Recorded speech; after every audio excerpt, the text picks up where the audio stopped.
Hi, Lisa. Sorry, is it start recording yet? Yes, we are good to go. Okay, great. Thank you very much, everyone. Good morning, good afternoon, and good evening from wherever you're joining us from across the world. Happy World Futures Day. My name is Idris. I'm a futurist located in Malaysia, Southeast Asia.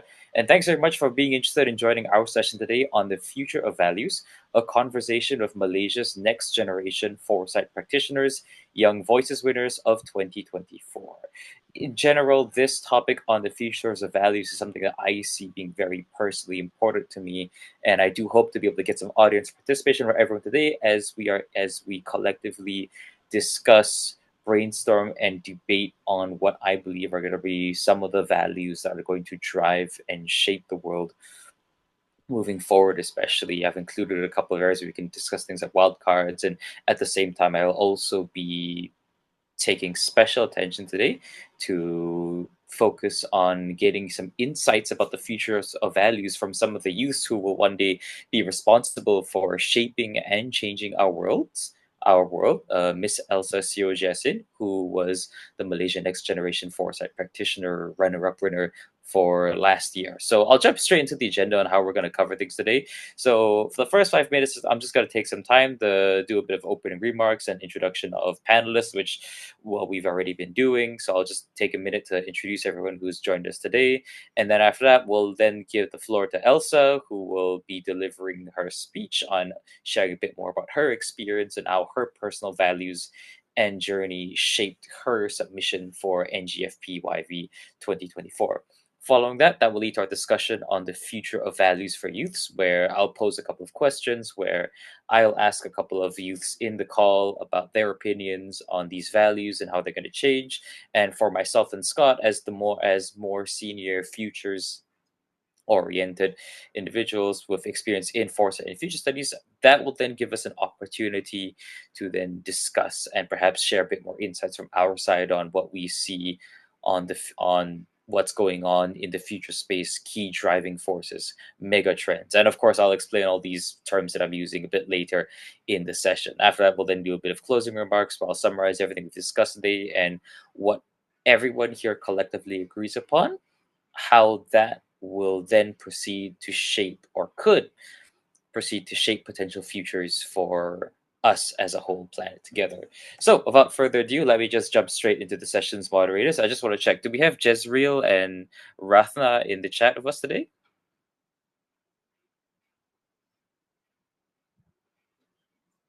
I will take that as a no. So I'll to go ahead and take some time out to then introduce myself, introduce Scott, and then we will pass the floor to Elsa then, and I will share her presentation. So a bit of background about myself. I've been in the foresight space since about 2018, 2019. I've known Scott for quite some time. I was introduced into the future space by Scott myself, where I was essentially given a very Scott and Professor John Sweeney as well, where I was given a very informal education. I was exploring this while I was looking for internships during my second year university when I came across the idea of futures and foresight, which then led me to get involved into this foresight space later, then taking some time out during my final year of university to just maybe get involved, write a few very general thought pieces and blogs, and also speak to my country's national foresight agency to understand a bit more about the kind of work they were doing. Over time as well, after that, I took a bit of time to gain a bit of experience in foresight from a consulting public policy and foresight perspective. So what that meant was that I did consulting work for the government under various different companies. I've been in that space for about 4 years now, and I then later moved to advise the private sector as well. So I shifted from advising the government to on general affairs and potential risks emerging in the future to then advising the private sector, including Fortune 500 companies on potential risks from the government and delivering and providing them some insights fueled by my own interest in foresight and future studies. In between that as well, I was also involved in a project for the Asia Development Bank where I was tasked to help envision potential futures and essentially come up with a few scenarios on what would be what would be potentially ideal visions of transport in high income countries such as Singapore and Malaysia. I can share a bit more about that during the Q&A if anyone wants to know a bit more. And that's everything for me. Scott, after you. Uh, well, I've been doing futures for over a decade, so a little more than that, I suppose. And I've been in Malaysia now for about 6 years, so working on various little programs and opportunities. And I've been a big fan of Teach for the Future and World Futures Day, so here to just be a part of the conversation. So thanks.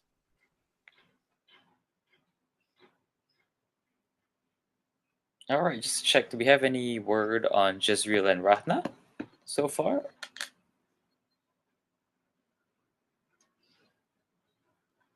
I will check to see if she's in the other room, or I'll check on her. Thanks, Idris. All right, no worries. Thanks so much, Lisa. Really appreciate it. No worries. We're still on schedule. So, without further ado, I will then introduce our guest speaker for the session, Malaysia's very own runner up winner for Next Generation Foresight Practitioners Young Voices 2024, Elsa Siojasin, who is from Sri KDU Secondary School. For those of you who may not be aware, the Next Generation Foresight Practitioners Young Voices category is an annual competition where youths aged 18 and below compete across the world in order to submit ideas for their future focused projects, which aim at addressing the world's most challenging issues, essentially aligned to the Sustainable Development Goals. These can range anywhere from addressing issues in biodiversity or sustainability oriented or even income generation. It really just depends. So Elsa was one of the top finalists from about 400 applicants, and this year in Malaysia, I was particularly excited as a judge myself because this was the largest presence. She was part of the largest presence from Malaysia, which was one of 12 different countries from across 6 continents, and she was one of the few Malaysians who I was very privileged to have a chance to meet her and to understand the sort of work she was doing. Now, without further ado, I will then pass it over to Elsa, and I'll let her talk about her experience on the matter. Elsa, the floor is yours. All right, thank you so much, Idris. So, good afternoon, everyone. So, I'd like to start by expressing my heartfelt gratitude to my school, Sri KDU Secondary School, for supporting me every step of the way. So, a special thanks to the senior leadership teams, Mr. Trevor Spence, Executive Principal, Ms. Lily Mahuya, Principal of Secondary School, and Ms. Harriet Thomas, Deputy Principal, for their unwavering encouragement. So I'd like to thank my mentors too, Mr. Iris, which is online with us right now, and Miss Angela, Miss Fear, and my dad, which is professional engineering technologist, Xiao Jetson. So for guiding me through this journey, and of course, my family and the entire school community. Without you, I wouldn't be speaking here today. So my name is Elsa Xiaojiaxin, and I'm 17 years old, and I am a child advocate and a student from Sri KDU Secondary School. So today I'm here to inspire all of you, young peoples, and everyone else to fight for the future. So because let's just face it, it's not enough to just dream about a better world, okay? We need to roll up our sleeves and make it happen. So right now, I have a question for all of you. Okay, give me a second. Okay, I have a question for all of you. So I have some technical problems right now. Give me a second. Okay, I'm back. So I have a question for all of you. What do you think is more impactful? Is it being invited as a speaker at your country's parliament to address lawmakers, or representing your country as a youth advocate at a worldwide event in Asia? Well, guess what? I've done both. Yeah, and here's the thing, and I was only 15 when I did it. So let that sink in for a moment. At 15, I stood in the Malaysia Parliament speaking to policymakers and calling for urgent climate action on behalf of young people. Iris, please go to the next slide. There's a video.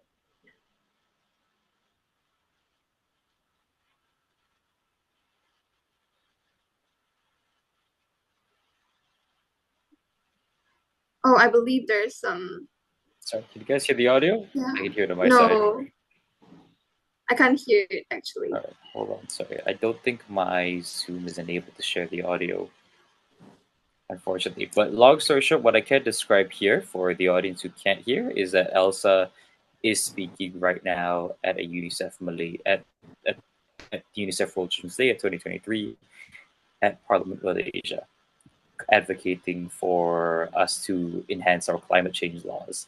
I think what we can do is in the chat, I could potentially see if we can share this video across Idris, later as yeah. well.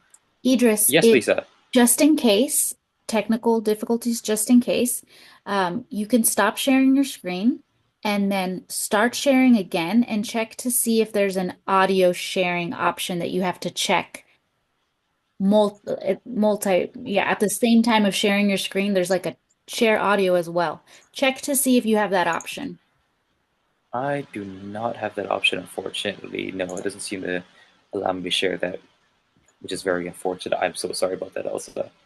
No, it's okay because like I think we could just go on because it's just a small clip. So basically, I'm talking to the parliament members and I'm encouraging them to make more impactful policies to climate change. Yeah, it's okay if it doesn't sound or anything. I'll just move on. So I also attend an Asia Youth event where I shared my ideas with global figures like Miss Mikiko Tanika. She's the chairperson of United Nations Committee on the Rights of the Child. Okay, so right now, I'm not here sharing to flex or anything. I'm sharing it to show you that age is not an obstacle.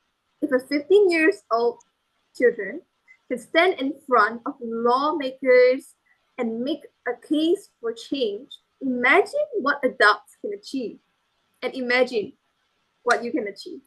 So the experience taught me like something very powerful. It's that young people have a voice, and when we use it, we can actually inspire real change. But also my journey didn't stop there. So last year, my school introduced me to an international competition, the Next Generation Foresight Pioneer Young Voice Awards. And guess what? I won the runner-up position and placed top 4 globally. So yeah, today I'm excited to share my winning project with all of you. A project that proves how young people can turn their ideas into action and create a better future for everyone. Okay, next slide, thank you. Okay, so let me introduce you to Second Life, a project that addresses 2 critical issues, which is educational inequality and environmental sustainability. So here's how it works. We take old electric cars, batteries, yes, which is the ones that you no longer use for cars, and repurpose them into energy storage units. And so these batteries, they are powered by solar panels, creating a sustainable energy source that supports internet access in underprivileged schools. As you can see, the first picture there, that's like basically how it's gonna look like. And then at the same time, we will be collecting plastic waste and transform it into educational tools for children, which is the second picture. You can have a look at it. That's how it looks like. And then now you might be wondering, Elsa, how do you know about all this technical stuff? Okay, next slide, please. Yeah. Another slide, yeah. Okay, so, well, because I hired my dad. Yes, my dad. So my dad is an engineer, and his company, which is Anna Green Tech, they help me with the research and all the development. And if you're interested in engineering, EV batteries, or solar, like please feel free to contact my dad in LinkedIn. Okay, that's enough of advertising. Let's back to the topic. Okay, let's go back to the previous slide. Yeah. Yeah, thank you. Okay, so to make this project a reality, I collaborated with amazing partners. Gamuda provided the machines to transform plastic waste into educational puzzles. So I might be partnering with NGOs like UNICEF and a Child Rights Coalition Asia to help us design educational content for these puzzles. And then schools and communities can actively contribute by collecting and donating plastic waste. When they reach their target, they earn these puzzles. So this encourages environmental stewardship while enhancing educational outcomes. So I've also been volunteering at the previous slide, please. Yeah. I've also been volunteering with organizations like Little Yellow Flower and visiting to Orang Asli Kampung committees to teach children about self-protection, youth empowerment, and many more. So it's been incredibly rewarding to see the impact of Second Life firsthand. So next slide, thank you. So Second Life aligns with several SDG goals. There is SDG 17, 13, 7, 10, and 4, as you can see on the pictures. And you can have a look at the descriptions. So, as Nelson Mandela said, education is the most powerful weapon you can use to change the world. With Second Life, we're not just dreaming about a better future, but we are building it. Next slide, please. Next. The previous one, yeah. Yeah, okay. So right now, what I've done for this project is that we have already, we have the machines, we have the puzzles, and then we have also done all the research and everything, which is certified. And then after that, what is coming next is that I might be collaborating with NGOs, as I mentioned before, to basically implement the informations for the educational puzzles, and I might be collaborating with schools, maybe with my school, to have like a program to basically, as a school, they reaches like the donations of plastic, then they'll get the educational puzzles to reach our goal, which is quality education. And then our next project, we will be working on more with rural areas to provide internet to the rural area schools, and that's what I'm planning right now. And also, we need funding, so I'm gonna to attend more competitions. And if you're interested, go to the next slide, please. Okay, so as I stand here today, I'm reminded of how far we've come and how much further we can go. So each of us has the potential to change, to create change, no matter if it's big or small. So I want you to leave with a challenge. Think about the values that matter you the most, and what kind of future do you want to see, and what steps can we take today to make the future a reality. So thank you for listening to my story, and I'm excited to hear from everyone else in this meeting. And finally, thank you once again to the organizer, Teach the Future, for this incredible opportunity. If you'd like to follow my journey towards a sustainable future, please find me in IG, which is Hi Happy Elsa, and my NGO, Second Life Malaysia. Okay, I think that's all from us. Thank you. All right, thanks so much, Elsa. I think just for we're still got a bit of time, so if you don't mind, I'd like to just trouble you for a couple of minutes and ask a few questions about your personal values in this project and a few of the scales. So I'll just shoot off a couple of big ones. So I'll just shoot off a couple. So number one, how would you say your personal values and the values of your family shaped your personal interest in going through this particular project? I'll ask 3 questions, then I'll open up to the audience. So yeah, that's my first question. Okay, so without doubt, yes, my dad did play a really big role in this because he's an engineer and he inspires me a lot. If it's not him, I wouldn't know about all this technical stuff because I'm just a student.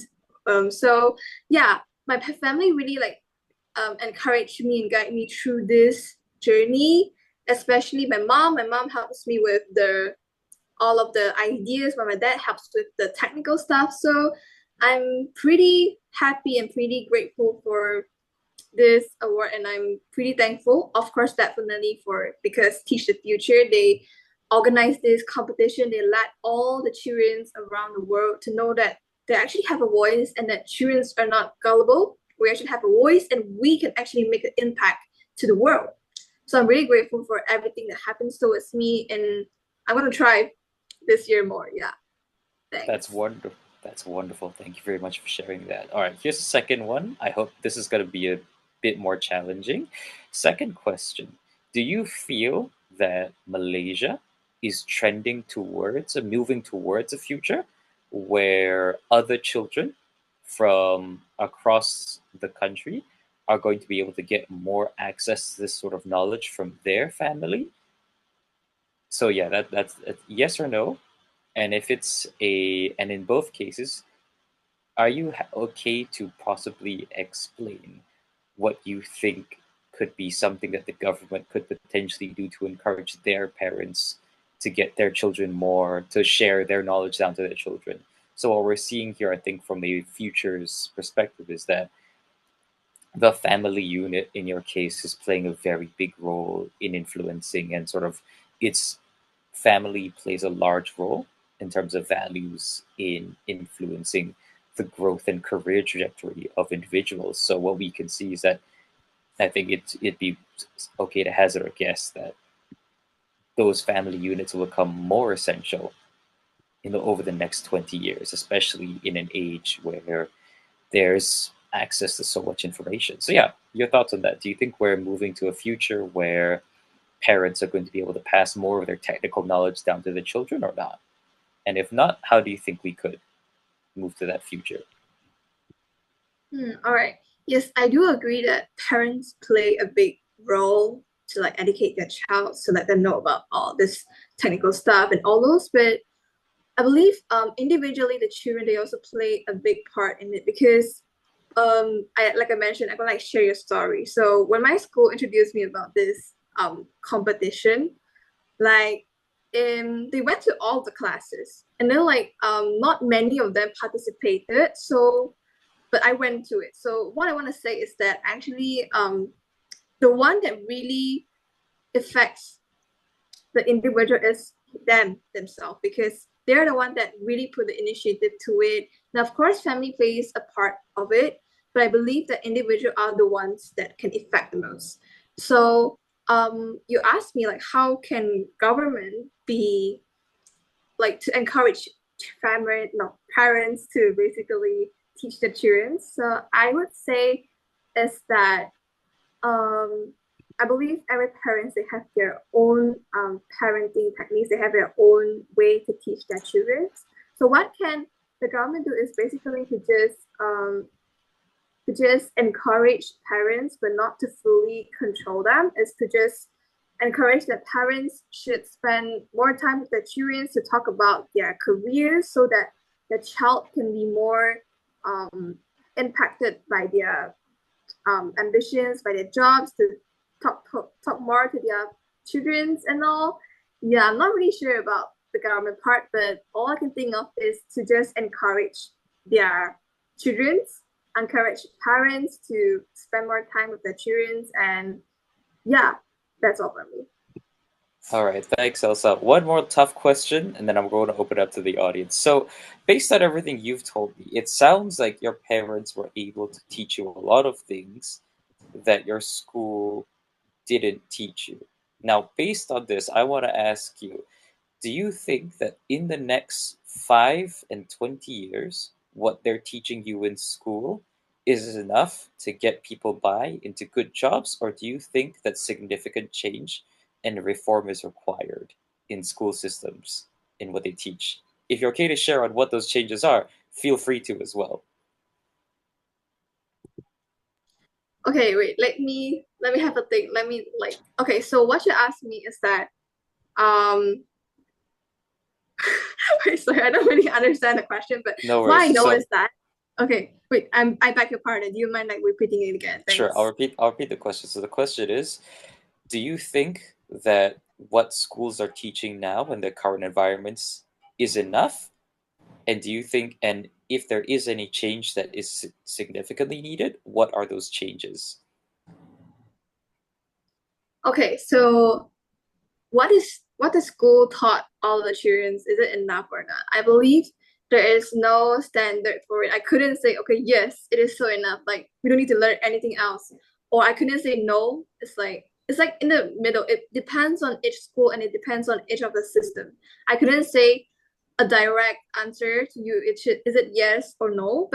Based on my opinion, I think that schools they did provide education to students, which is important in your life, and I believe that they actually do help for the students, but it depends on each of the students whether they are interested in what the school taught them and everything. So I don't have an answer for this. I leave it to the floor. I think it is an open question. I think it is for everyone to answer. Everyone has their own answer on it. But for me, I think yes, school did teach us a lot, and I learned a lot from my school. And what changes can be made for schools? I believe, um, in my I think maybe the class shouldn't have that many students in the room. Maybe they should let's say minimize it to maybe between 20 to 30, especially in secondary school, because previously I'm in a government school, which there is like around 40 students in a classroom. And obviously it's not like the student didn't get enough attention from the teachers. So I believe that's what I am concerned about, the quantity of the students in the class. And except for that, I believe that the teachers play an important role too. So making sure that the teachers really do their job, really teach the children, um, really like educating children, I think is a important part. So I think that's for me. Yeah. Thank you. All right, great. Thanks so much, Elsa. So I'll open it up now to the floor if there's anyone who's got questions for Elsa.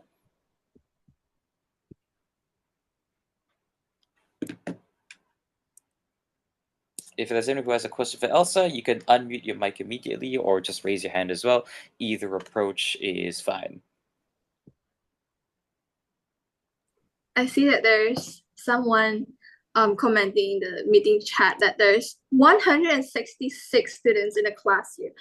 So you can see like we literally need like more changes in this kind of particular issues. Yeah, that is incredible. Okay, this is great. So one thing that I could then talk about, and Scott, feel free to jump in, and Jezreel as well, if you want to jump in as well, just feel free to talk about this. One thing that I see being a very important driver and a trend that we all have to look at is going to be population growth and whether or not schools are going to be able to cope with the increased population demand in what 20 years. Let's assume that we've got what 8 billion people I think on earth right now. I may have that number wrong. Someone fact checking me on that. Yeah. So we have in a future where population demands are going to be growing, whereas what we can see based on the number of comments, it's very clear that students have a preference for smaller groups. So then that puts the question: then should the government be responsible for, you know, putting in the funding to establish more schools? And if they do so, then the question is, how do we secure or procure the funding? Where does that come from? Does that come from taxation? Does it come from removal of subsidies, which is a huge question here in Malaysia? Do we take on more national debt in order to fund our education? And of course, there's the issue of timing as well, because with schools, you have to really plan out these sort of things because each school takes a minimum of what, 3 or 4 years to develop. You need a year to hire your staff as well. So those are going to be things. And of course, you want to talk about the national curriculum as well, whether or not these 20 to 100 students are able to keep up and catch up with modern trends. So that's just a little bit of insight to how we look at things from a futures perspective. So just want to recap as well. Do we have any questions in the chat for Elsa at this time about her personal presentation?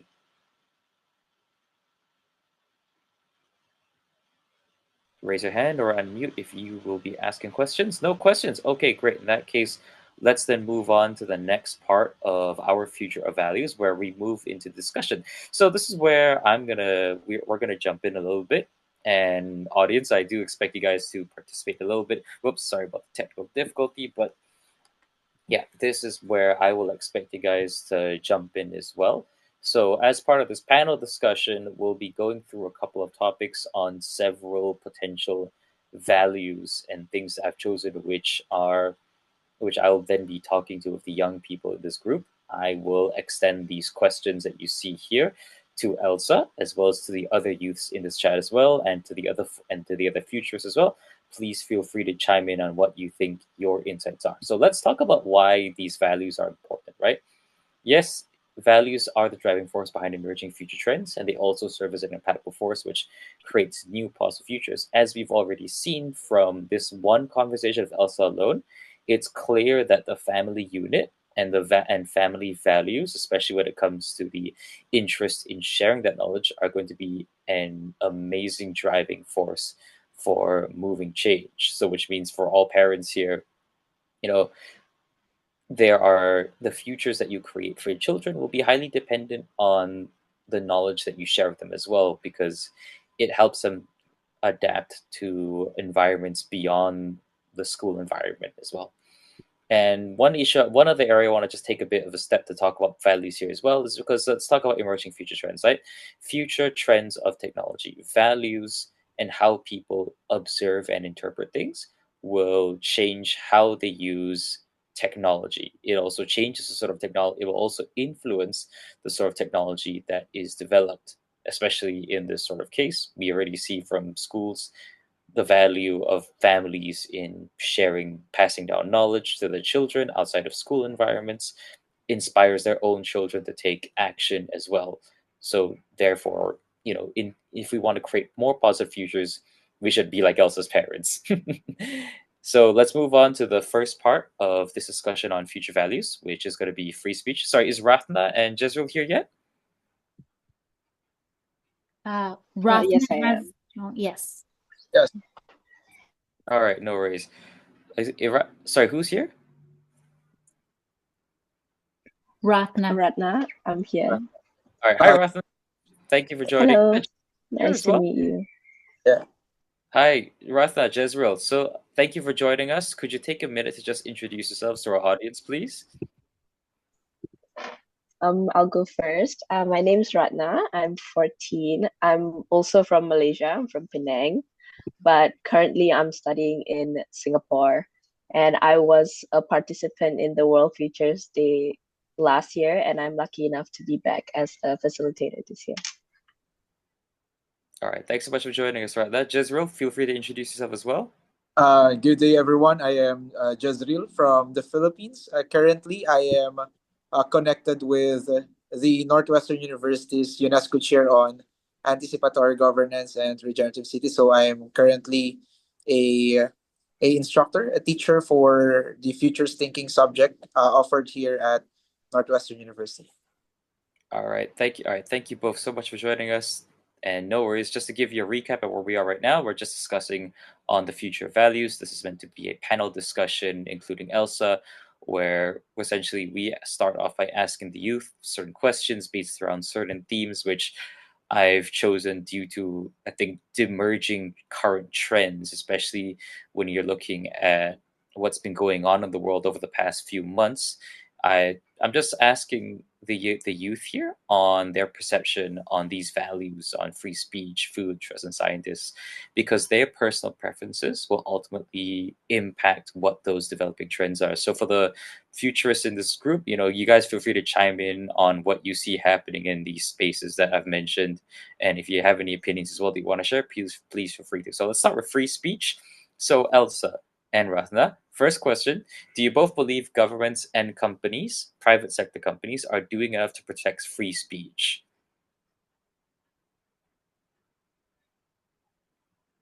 I'll go first, I guess. Okay, Sure, so by all means. hi, I'm Elsa. So I think there's always a room for improvement. While some governments and companies they have made strides in protecting free speech, but there's still also like many barriers, especially for young people and other communities. So I believe that there's still improvement. Yeah. Okay, anything you want to add on that, Ratna? Yeah, sure. So, like what Elsa said, there are many democratic nations that are, upholding the free speech through laws and their constitutions and stuff. But I would say that the current framework to enforce free speech, it is quite flawed, especially because free speech shouldn't be a thing that is limited to the country's governance. It should be a worldwide thing. It's a basic human right for free speech. So it should be a widespread thing. So as we see in certain countries, there are not enough speeches. I mean, not enough free speech for the certain communities, and maybe they're divided by gender, maybe they're divided by races.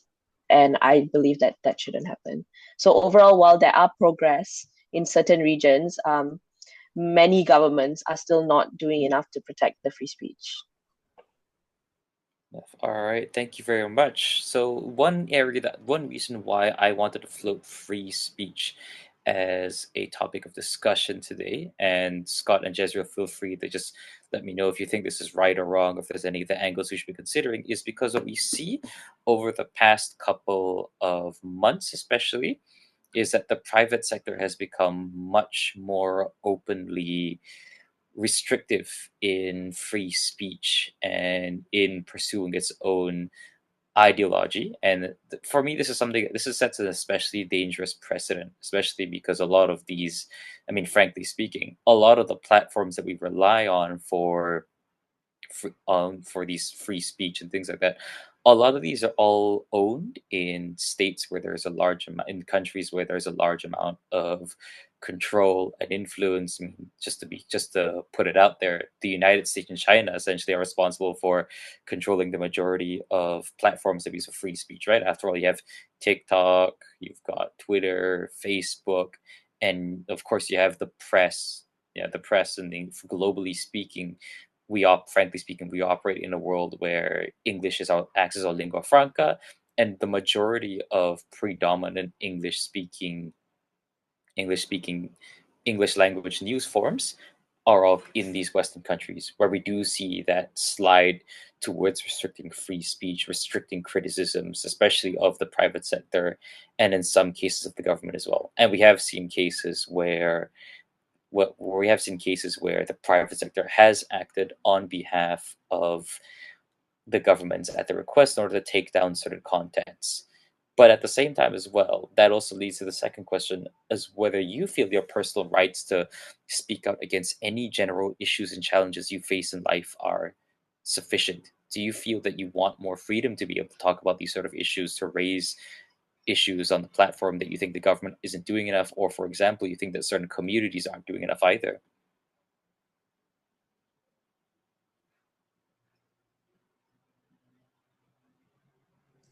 I guess I do it first. Okay, so as a youth advocate, I've been fortunate enough to have platforms like UNICEF, Teach the Future, Monsters Among Us, to share my voice, all these NGOs, everything. But I still know that a lot of many young people who still struggles to be heard. And while I feel my right to speak is somewhat protected, I do want like more freedom, especially for those who are silenced due to their background, gender, or social economic status. So free speech should be a universal right and not a privilege. Yeah. Yeah, I agree with you, Elsa. So, yeah, that's why I believe these platforms such as World Futures Day are really important because, um, you can't really be, you really don't have the full, as Idris mentioned, that you really don't have the full freedom of speech on certain platforms because they are heavily controlled by like biased media. So yeah, that's why I believe that World Futures Day and these kinds of platforms are really important, and I'm trying my best to find people from my country that are less privileged and maybe don't know about World Futures Day to join and voice their opinions. So let me add also about free speech. So in the context in the Philippines, I now observe that the youth sector is more on this digital activism. So when they want to say something about our current government or about the current issue in our country, they're expressing their opinions through digital activism, creating uh, different hashtags for different issues, mobilizing support for youth-led movements that they want to express what they want. They want to express change. They want to express how they will defend our democracy against disinformation or corruption in our country. So I now observe that I can observe that the younger generation or the youth of today is more are now being proactive with fighting for their role in free speech, and at the same time their way of empowering other youth towards uh, what they want to happen in their country. I might jump in as well, because I agree with what everyone has kind of said so far. Um, the complication comes at where do we draw the line? Because we often like to look at freedom as an extreme. And I always kind of caution against looking at anything as an extreme, even good things, too much chocolate, for instance. So with freedom, now maybe there's a question that needs to be had over what the private companies should be allowed to control, especially since they're only alive because of the users they have using their actual programs.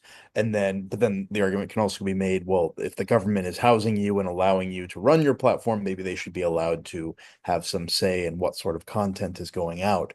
So, because I always wonder, I see freedom of speech is a very important thing, but that doesn't necessarily mean freedom from responsibility. And so, how do we deal with issues of misinformation? How do we deal with issues of, I don't know how to put it in a word, but dangerous sort of stuff, whether that's abuse, whether that's some kind of violence. Maybe there are certain things, or do we just put disclaimers on everything and then just allow for complete freedom and just be aware you might see some things you don't want to see? So I wonder how you all might think about that.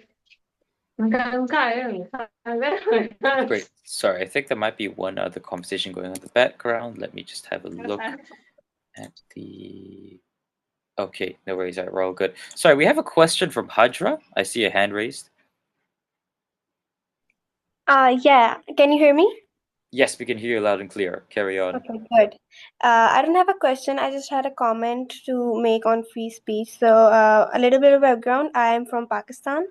So, the topic of free speech is very controversial here in my country because of the presence of military and the paramilitary forces and religious extremism also. So both of these things together limit free speech in our country a lot, and like they steer most of the public conversations regarding political issues, economic issues in our country. So I think that should be worked down upon and talked about. Secondly, I also wanted to highlight, as in local context of Pakistan, the area of journalism that is very much limited to only certain narratives. Yeah, and like anyone who tries to promote some other narrative that is not in favor of certain politicians and people in power is threatened. So I think the area of journalism is always going to be contested when about the topic of free speech. Yeah, that was all.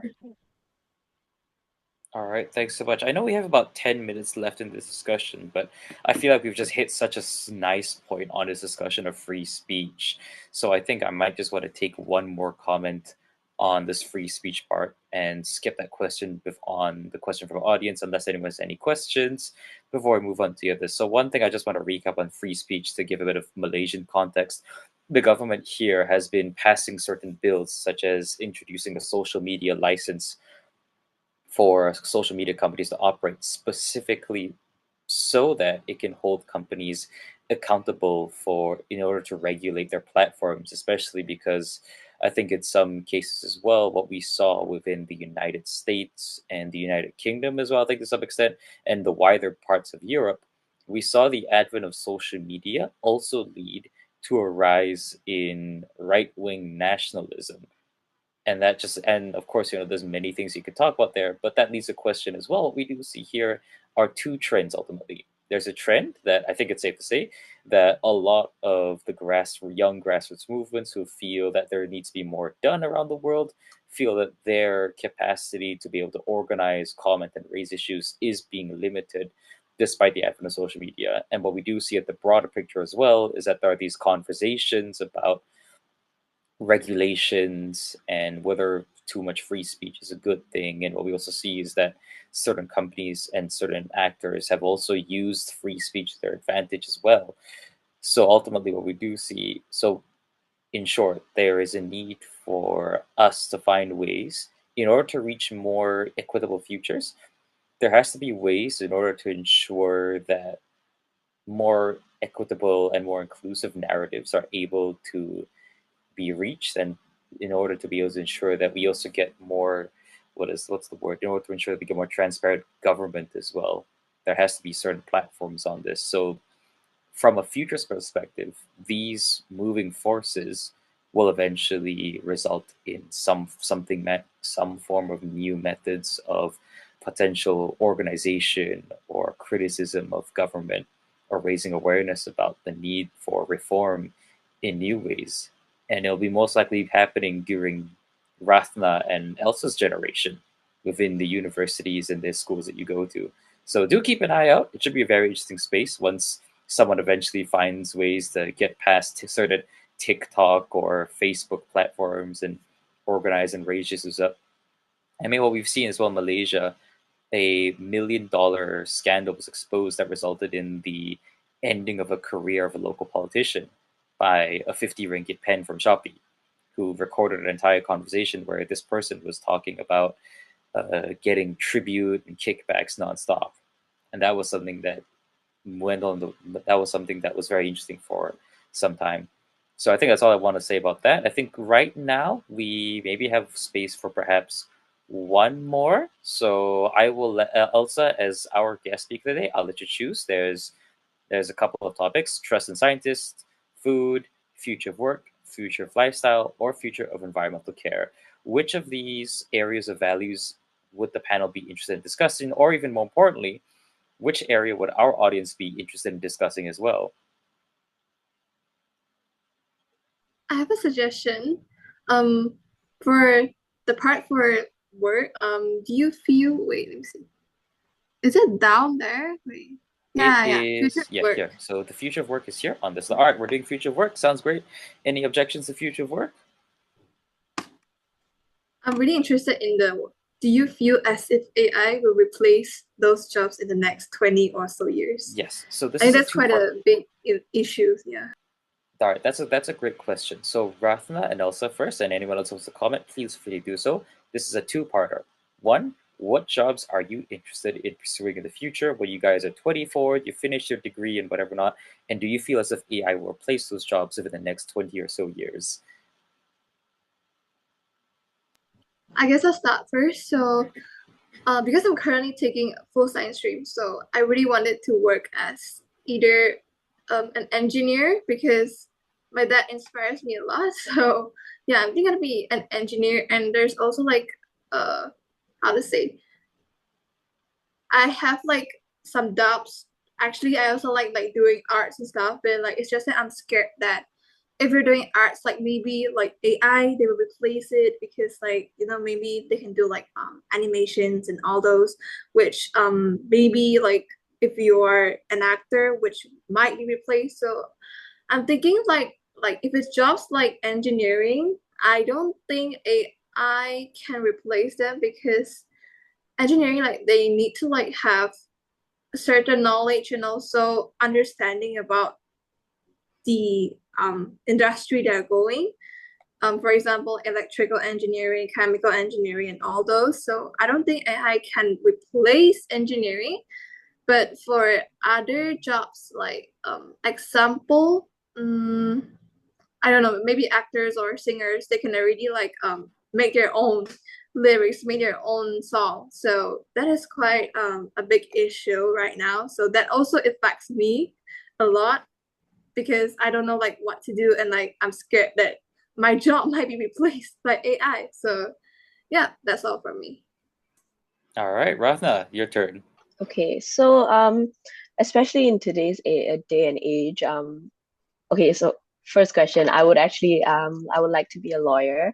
That is my dream job. So yeah, and but I would like to answer this question in like a general, like an overall format. So in today's day and age, automation, AI, digitalization, it's revolutionizing industries. It is, it's changing job markets, and for the better and for the worse, I would say. But I personally don't believe that AI could ever replace anyone's job at all. Maybe like tiny jobs, maybe tasks. AI can definitely replace the tasks that you have and make your life easier. Like for example, if you need to maybe if you need to compile a bunch, or if you have done a bunch of notes and you need to compile it and you have no time, then AI can do that for you. But I don't think that AI can ever replace anyone's job as a whole, because at the end of the day, we as humans, we're the ones that made AI, and therefore all of the information that AI has is the information that we have. Like AI can never come up with, okay, so especially in this day and age, let's say for an engineer, right, there are always going to be new problems, bigger problems that you have never encountered before. Therefore AI can never solve this, as it requires a creative mind. And yeah, as Scott said, AI is a tool to make us more productive. It can never replace us, because it can never be creative. And I see a question or a comment from the audience. Yeah, feel free. All right, sorry. Let me pull that up on my side.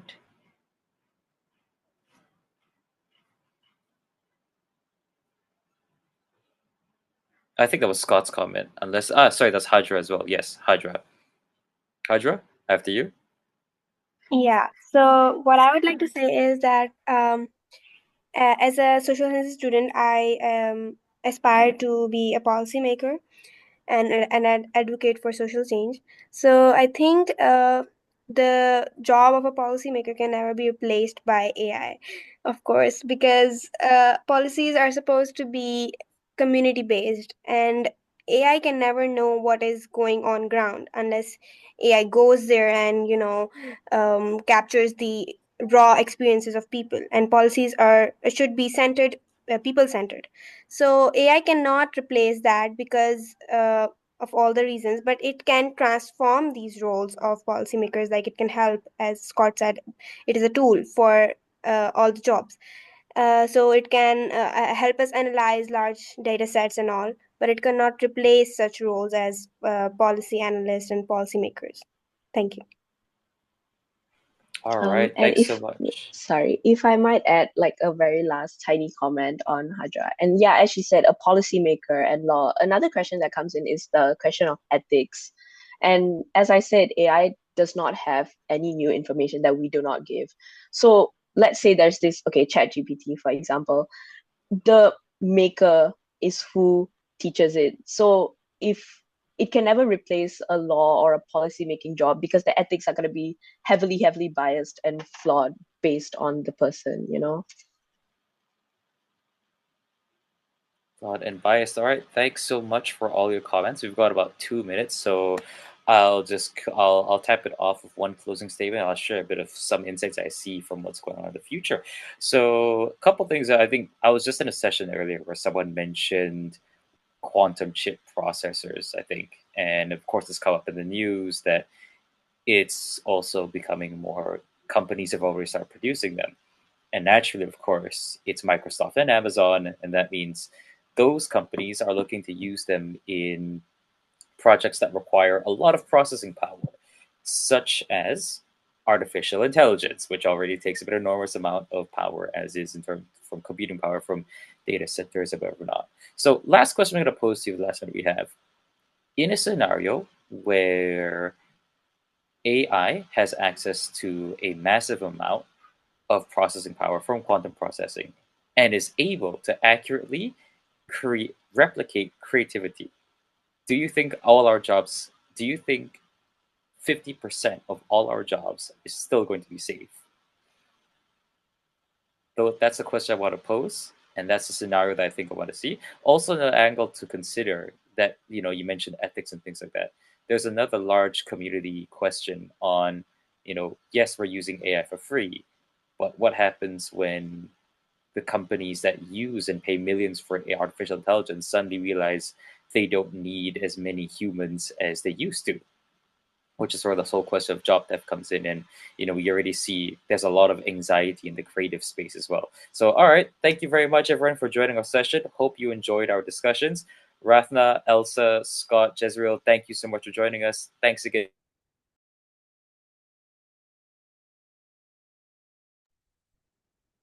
Thank you, thank you, thank you, and welcome everyone. I'm actually going to pass the mic over to Shobelini, who can actually close off today's the sessions that just ended on the hour. Shobelini, would you like to?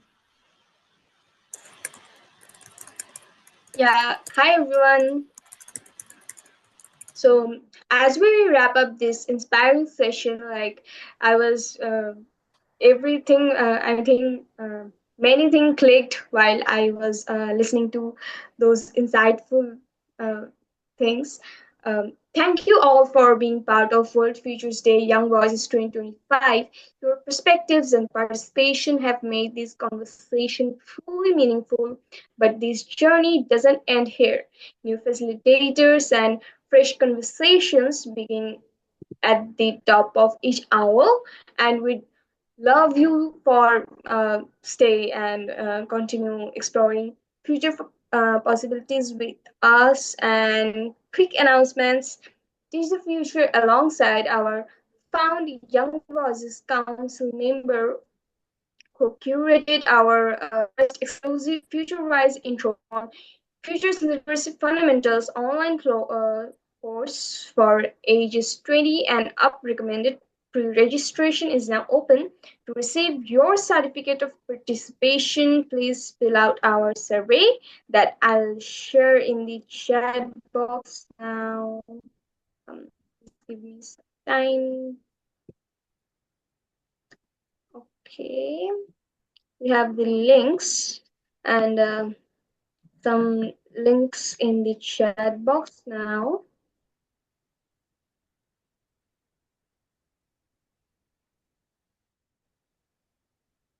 Yeah, I have yeah, it's there. I have shared the links for everyone. And please remember that our intergenerational voice matters in shaping our shared futures. And thank you for being part of this global conversation.